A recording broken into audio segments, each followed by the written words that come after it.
real numbers notes.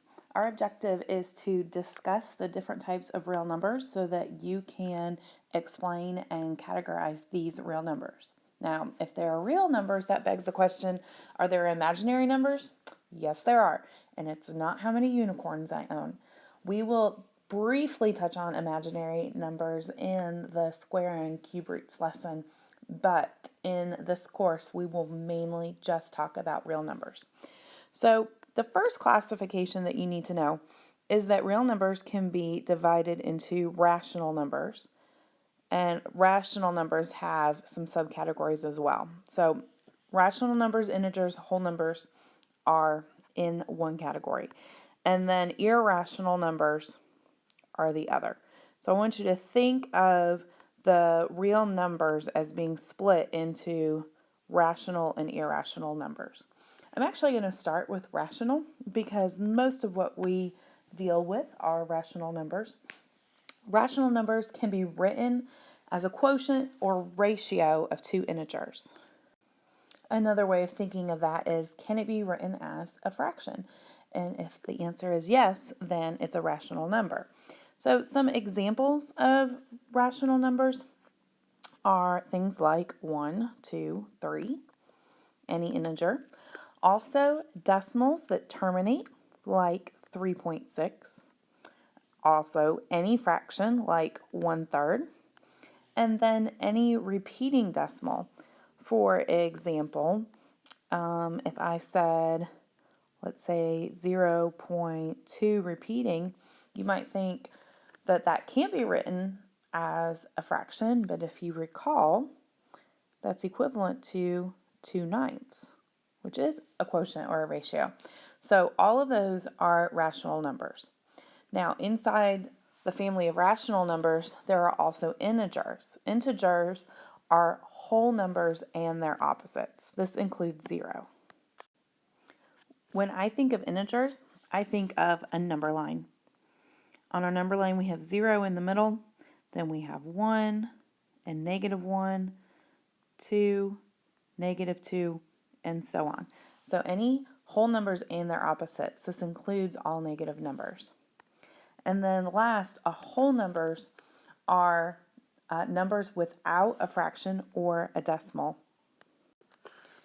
This includes 0 and positive numbers, but not negative. Integers are negative and do not include a fraction or a decimal. So we're going to start at 0, 1, 2, and go up from there.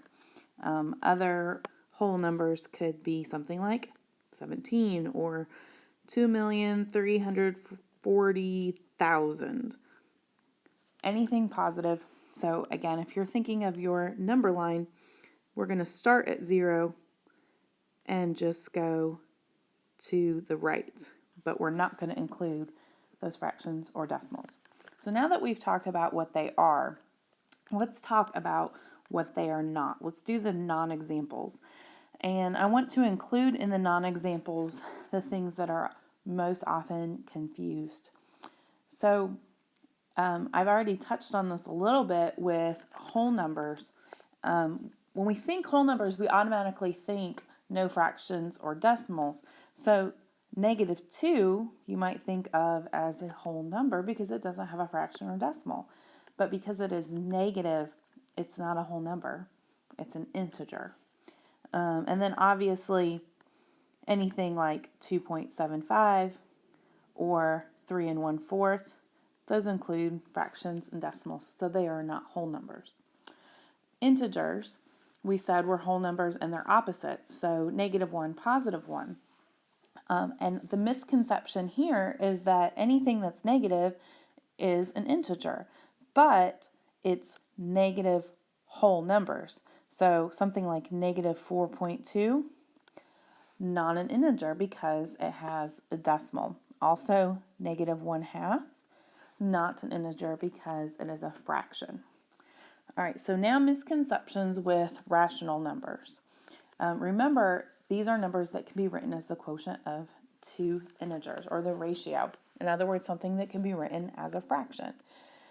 So anything that goes on forever, like 5.2 2139 dot dot dot. Yes, it can be written as a decimal, but that dot dot dot means it's going on forever and it's not repeating. There's no repeat bar, so it's going to be an irrational number. Also, our favorite number to celebrate, pi, which is approximated to 3.14, is irrational. Now, you think of pi as 3.14, so you're saying, oh, well, that's a decimal and it ends. But remember, 3.14 is rounded, so the actual number of pi goes on infinitely, so it's not going to be rational. And also the square root of non-perfect squares, and we will cover that more in our next lesson.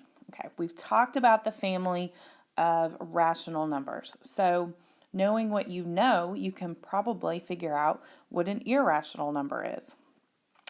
Irrational numbers are numbers that cannot be written as the quotient of two integers. And I like to think of the quotient of two integers as being a ratio or a fraction. So we've already named some irrational numbers. Pi is probably the most infamous irrational number, and anytime I've ever seen a question about rational and irrational on a standardized test, they include pi as one of their examples of irrational numbers. The square root of 7 is irrational because it cannot be simplified. There are no two numbers that multiply together to exactly get 7, or two of the same number. And then this one, square root of 19 over 3, is a good example because you're thinking, oh, well, it's written as a fraction or a ratio, so it must be rational. But because it contains an irrational number, the square root of 19, then it is going to be irrational. So non-examples for these. Misconceptions, I want to cover those. 3.6 repeating is a good one. Because it goes on forever, you might be thinking, oh, well, it has to be irrational because it never ends. It's 0.66666 forever. But remember that 0.6 repeating, that's like 3 2/3. So since 0.6 repeating can be written as the quotient of two integers, as a ratio, 2 to 3, it is going to be a rational number. So that is a non-example. The square root of 9. That is another misconception. If you see the square root sign, you might think, oh, well, it's obviously going to be irrational. But if you simplify the square root of 9, then we know that it is 3. So simplified, it is a rational number. So when you are asked to classify, just be careful of some of those misconceptions and think about your classification. If you go back to the beginning, remember that real numbers are divided into irrational and rational numbers.